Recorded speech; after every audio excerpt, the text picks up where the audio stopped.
இருமிடரு பிடித்தேனோ செல்வ பிள்ளையை போலே. இப்போ சில பேர்லாம் சொல்றேன், இந்த பேர்லாம் சட்டு நீங்க ஞாபகம் வச்சுக்கணுங்கிறதுல மறக்க வேண்டிய பேர் தான்.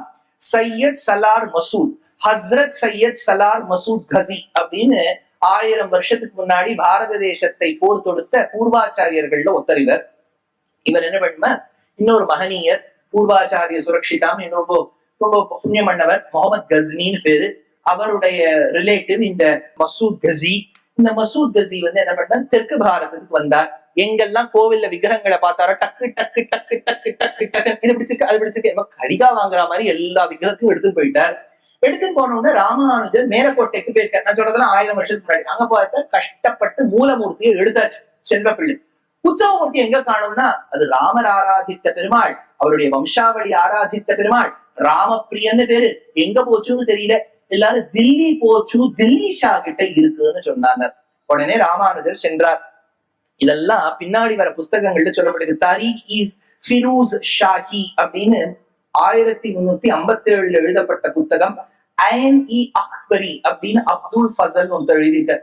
சுவாமி இதெல்லாம் சொல்லணுமான்னு கேட்டா, இதெல்லாம் வீடியோல சொல்றேன் பாருங்க, அப்பதான் நம்ம குழந்தை நம்பும் இது ஹிஸ்டரின்னு. அப்படியே நான் சும்மா அப்படியே சொன்னேன்னா வேர் இஸ் இட் ரிட்டன், எங்கு எழுதப்பட்டது அப்படின்னு அது கேட்கும். உடனே இந்த நட்சத்திரம், டேட்டு, கேலண்டர், அவர் அந்த எடுத்துன்னு போனவருடைய ஜாதகத்துல லக்னத்துல யார் இருக்கா இதெல்லாம் சொல்ல வேண்டியதா இருக்கு. அவர் ஜாதகத்தையும் சேர்த்து சொல்ல வேண்டியதா இருக்கு. அதனால இது தில்லி ஷாவிற்கும் பொழுது ராமானுஜர் சென்றார். சென்று அந்த ராஜா கிட்ட கேட்டார், தில்லி ஷா கிட்ட என்ன பேசியிருக்கோ தெரியல. அவர் அரபிக்ல பேசியிருப்பார், இவர் சம்ஸ்கிருதத்துல பேசிப்பார். ஏதோ புரிஞ்சு விட்டார் ரெண்டு பேரும். என்னுடைய ஆராதன விக்கிரகம் உள்ள இருக்குன்னார். தில்லி ஷா சொன்னார், நான் ஏதோ கொத்தா எடுத்து தெற்கு பாரதத்துக்கு போய் அதுல எந்த விக்கிரகம் எல்லாம் எனக்கு தெரியாது, ஏதோ பொம்மையா இருக்கு, நீயே பிடிச்சதை எடுத்துக்கொண்டு ஏதோ குரு பொம்மை மாதிரி சொல்லி வச்சிருக்காரு. உள்ள ராமானுஜர் சென்றாரா. அங்க அந்த ராஜாவின் ஒரு சிறு பெண், அதுக்கு அந்த பெருமாள் மேல காதல் விளையாடிட்டு இருக்கான். அதை கண்டுபிடிச்சுட்டார், அந்த விக்கிரகத்தை கண்டுபிடிச்சுட்டார். அந்த பொண்ணு கொடுக்க மாட்டேங்கிறது. வாராய் செல்ல பிள்ளாய் என் சம்பத்குமாரா, வாடா கண்ணா, சற்றே திரும்பும் செல்ல பிள்ளாய், சற்றே திரும்பும் செல்ல பிள்ளாய், வாடா கண்ணான்னு சொன்னோம்னா அந்த விக்கிரகம் நடந்ததாம். Science will never accept this. இல்லையா? எப்படி வச்சுக்கலாம்னா வேணா லாஜிக்கலா அந்த பொண்ணே ராமானுஜர் கூட்டம்னு அந்த விக்கிரகத்தை தூக்கி கொடுத்ததுன்னு வச்சுக்கலாம். இல்லடா பகவான் நினைச்சா என்ன வேணாலும் நடக்கும். விக்கிரகமும் நடந்திருக்கலாம். ஊமையும் பேசும், மூக்கம் கரோதி வாசாலம் பங்கும் லங்கையதேகிரும் எத்கிருபாதமகம் வந்தே பரமானந்த மாதவம்னு கீதா பாஷ்யத்துக்கு ஸ்லோகம். அதனால வாய் பேசாதவன் கூட பேசுவான், நடக்க முடியாதவன் கூட நடப்பான். பகவான் நினைச்சா விக்கிரகம் வந்துருத்தோ. அந்த 2 திருவடியும் பிடிச்சுட்டாரா ராமானுஜர். இருமிடரும் பிடித்தேனோ, இந்த இடத்த சொல்றா பாருங்க, இருமிடரு பிடித்தேனோ செல்வ பிள்ளையை போலே. இவர் பிடிச்சுட்டார். அது நல்லா ராமானுஜரை கட்டி பிடிச்சுன்னு கொடுத்தான். அதனாலதான் இன்னைக்கும் கர்நாடகத்துல மேலக்கோட்டை திருநாராயணபுரத்துல பெருமாளுக்கு, அதாவது ராமானுஜருக்கு பெருமாள் பிள்ளை, ராமானுஜருக்கு அங்க தாயார் மாட்டு பொண்ணும். அங்க எந்த உற்சவமா இருந்தாலும் பெருமாள் தாயாரோட ராமானுஜரும் கிளம்பிடுவார். அதனாலதான் தாயார் ஒரு முறை சொன்னால, எங்க போனாலும் அந்த கூட மாமனார் இல்ல சேர்ந்து இருந்து வர, கொஞ்ச நாள் கூட தனியா விட மாட்டேங்கிறார். ராமானுஜருக்கு அந்த குழந்தைன்னா அவ்வளவு பிடிக்குமா, செல்வ பிள்ளை. அதனால அதை சொன்னார். அவன் வேண்டாம் என்றேனோ ஆழ்வாரை போலே, ஆழ்வாரை போலே. ஒரு முறை என்னாச்சா, ராமானுஜர் கர்நாடகத்துக்கு போயிட்டார். ஏன்னா ராஜாவுடைய தொந்தரவு தாங்காம கூரத்தாழ்வான் வந்துட்டார். அந்த ஆழ்வான் வந்த பிறகு இந்த இடத்துல என்ன சொல்றான்னா, அந்த சோழ ராஜாக்கள் வாசல்லையே நின்றுப்பானா, எப்பவாவது ராமானுஜர் வந்துட்டா தடுக்கிறதுக்குன்னு. கூரத்தாழ்வான் ஒரு முறை கோவிலுக்குள்ள போயிட்டு இருக்கார். போகும்போது சொன்னா, ஓஹோ நீங்க தானே, நீங்க போலாம். அது என்ன ஓஹோ நீங்க தானே, நான் நினைச்சேன் உங்க ஆச்சாரியன் ராமானுஜர்னு, அவர் வந்தாதான் தடுக்கிறதா இருந்தோம். சரி அப்படின்னு சொல்லிட்டு திரும்பி போயிட்டார். திரும்பி போறவாளை பார்த்து கேட்டேன், என்ன நீங்க பெருமாளை சேவிக்கலையா? எப்போ எங்க ஆச்சாரியன் உள்ள பெருமாளை சேவிக்க முடியாதுன்னு நீ சொல்லிட்டீரோ, அந்த பெருமாளை எனக்கு வேண்டாம், எங்க ஆச்சாரியன் தான் வேணும்னு சொன்னாராம். அதனால இந்த இடத்துல சொல்லப்பட்டிருக்கு, அவன் வேண்டாம் என்றேனோ ஆழ்வானை போலே வாயிற்கை இட்டேனோ எம்பாரை போலே. எம்பார்னு ஒரு சிஷ்யர், ராமானுஜருடைய ஓன் கசின் கோவிந்தன் பேர். அவர் சன்னியாசாசிரமம் வாங்கிட்ட உடனே எம்பார்னாதான். அந்த எம்பார் ஒரு முறை தியானித்துக் கொண்டு இருக்கும் போது ஒரு கருநாகம், இடத்தோடு கூடிய நாகம் ஆறு நாக்க நீட்டியதாம். அது ஒரு முள்ளு குத்தி இருந்துதான்.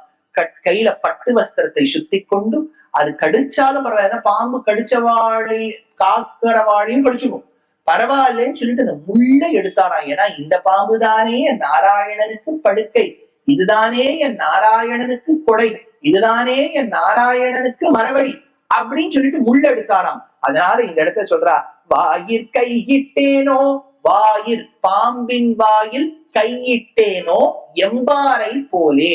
அடுத்தது, தோள் காட்டி வந்தேனோ பட்டரை போலே. ஒரு முறை பராசர பட்டருங்கிற ஆச்சாரியன் கூரத்தாழ்வானின் பிள்ளை ஸ்ரீரங்கத்துல கியூல போயிட்டு இருக்காரு. அந்த சூப்பர்வைஸ் பண்றவா இப்படி இப்படி கையில ஒரு சாட்டையை வச்சு போங்க போங்க போங்கன்னு சொன்னாரா. இப்ப பட்டர் மேல ஒரு தோல்ல அந்த அந்த சாட்டை பட்டுட்டான். உடனே சிஷ்யர்கள்லாம் கொந்தளிச்சுட்டா, எங்க தலைவர் மீது வந்து விட்டதே. உடனே பட்டர் சொன்னாராம், அதுக்கு என்னடா இன்னொரு முதுக காமிச்சுடுறேன், இன்னொரு முதுகுலையும் அடிச்சுட்டோம் அப்படின்னாலும். அவ்வளவு சிம்பிள் பராசர பட்டர். அதனால தோள் காட்டி வந்தேனோ பட்டரை போலே. பெருமாளை சேவிக்கிற இடத்த நான் யார் அடி வாங்கணும்னா வாங்கிக்க வேண்டியதுதான். ஒரு தோல்ல கொடுத்தாளா இன்னொரு தோல்ல கொடுத்துட்டு காமிச்சு நான் அடி வாங்கிட்டு வரணும்.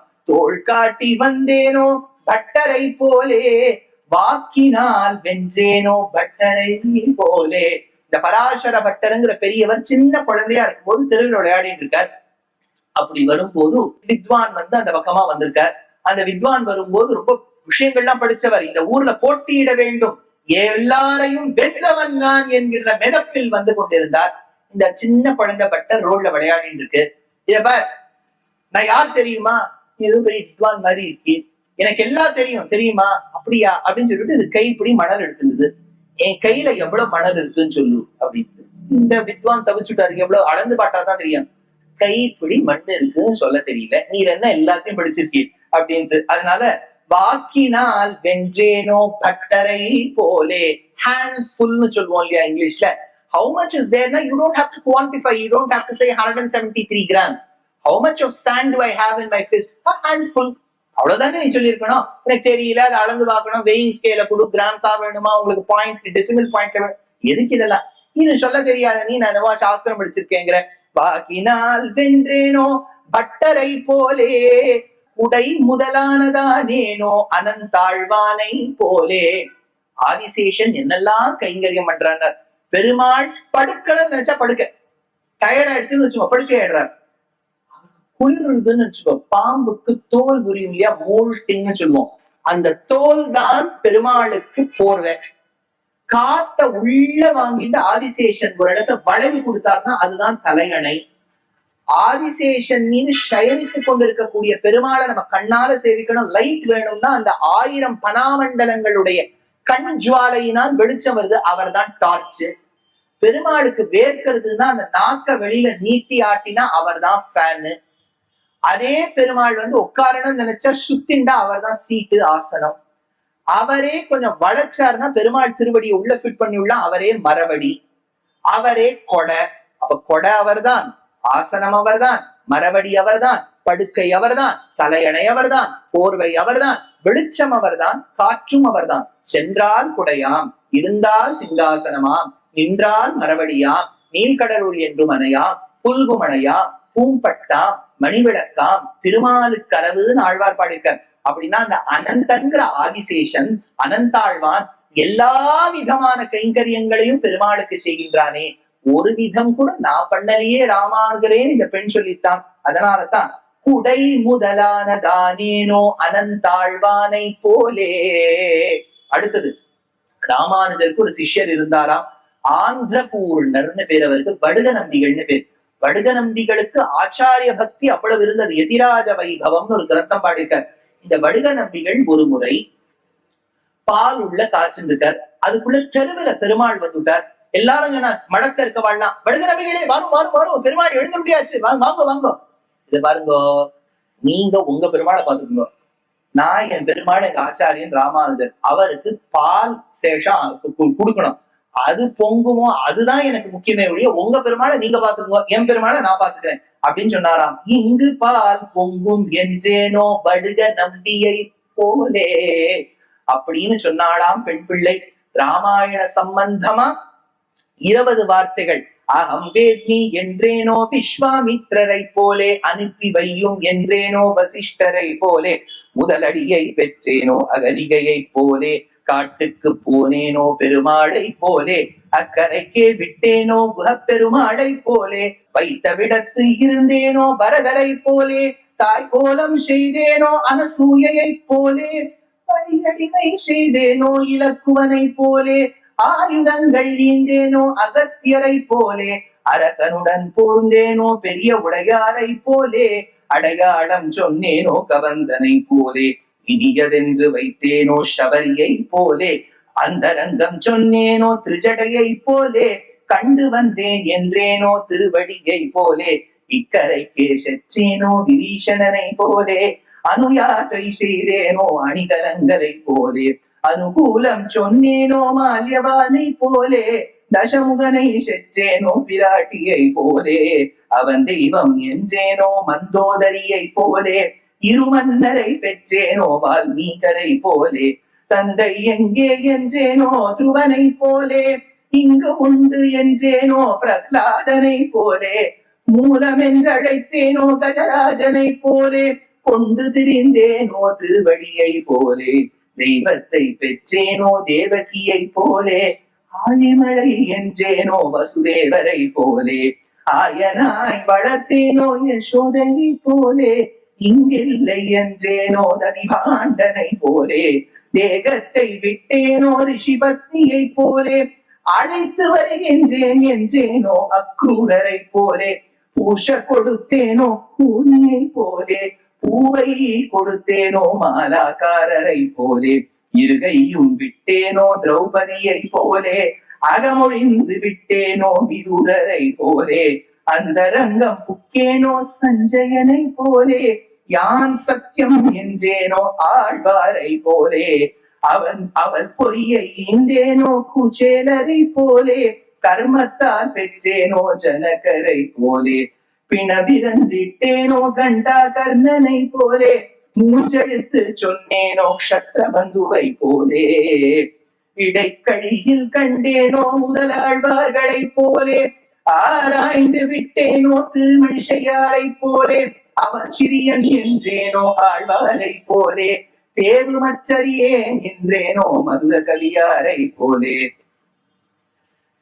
ஏதேனும் என்றேனோ குலசேகரரை போலே, எம்பெருமான் என்றேனோ பட்டர் பிரானை போலே, பிஞ்சாய் பழுத்தேனோ ஆண்டாளை போலே, இருமாலை ஈந்தேனோ தொண்டரடி பொடியார் போலே, அவன் நெறியானேனோ திருப்பாணரை போலே, கடித்தவனை கண்டேனோ திருமங்கையாரை போலே, அந்த சொன்னேனோ அமுதனார் போலே, அடி வாங்கினேனோ கொங்கில் பிராட்டியை போலே, அவன் போனான் என்றேனோ மாருதி ஆண்டானை போலே, அருளாழன் கண்டேனோ நல்லானை போலே, நீரொருக்கம் கொண்டேனோ காசி சிங்கனை போலே, பிணமெழுப்பி விட்டேனோ தொண்டைமானை போலே,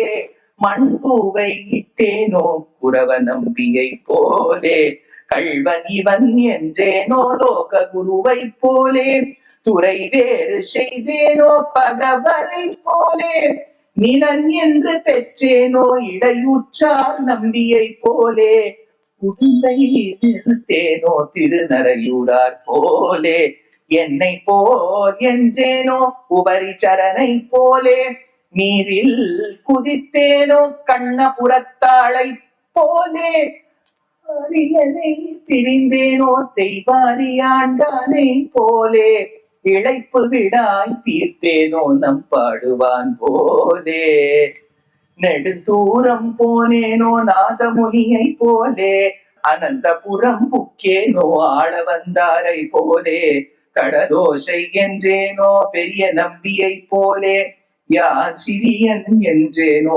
திருமலை நம்பியை போலே, தூச்சூழரவு கொண்டேனோ திருக்கோட்டியூரார் போலே, சுற்றி கிடந்தேனோ திருமாலையாண்டான் போலே, அவன் உரைக்க பெற்றேனோ திருக்கட்சியார் போலே, அத்வைதம் வென்றேனோ எம்பெருமானாரை போலே, உயிராய் பெற்றேனோ பூமையை போலே, இருமிடர் பிடித்தேனோ செல்வ பிள்ளையை போலே, அவன் வேண்டாம் என்றேனோ ஆழ்வானை போலே, வாயில் கையிட்டேனோ எம்பாரை போலே, தோள் காட்டி வந்தேனோ பட்டரை போலே, வாக்கினால் வென்றேனோ பட்டரை போலே, குடை முதலதானேனோ அனந்தாழ்வான் போலே, இங்கு பால் பொங்கும் என்றேனோ படுக நம்பியை போலே.